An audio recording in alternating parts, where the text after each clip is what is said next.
తెలంగాణ. అందరికీ నమస్కారం.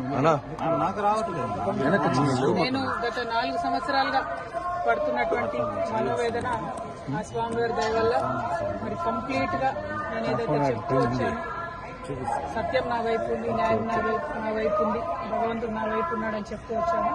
అదే నిజమని రుజువు చేస్తూ కంప్లీట్ గా కోర్టులో మరి క్లీన్ చీట్ రావడంతోనే స్వామివారికి కాలినడకన వచ్చి మొక్కు చెల్లించుకుంటానని అనుకున్నాను. దానికోసం ఇవాళ ఇక్కడికి రావడం జరిగింది. నిన్న కాలినడకన కొండకెక్కి ఈరోజు పొద్దున్నే స్వామివారి దర్శనం చేసుకోవడం జరిగింది.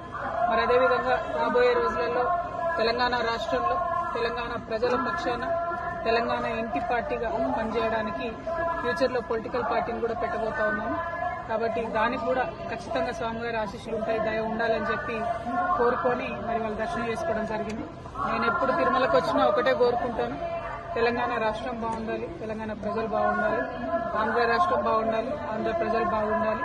రాష్ట్రాలుగా మనం విడిపోయినా కూడా ప్రజలుగా కలిసి ఉండాలి, ప్రజలందరూ బాగుండాలని మనస్ఫూర్తిగా కోరుకుంటాను.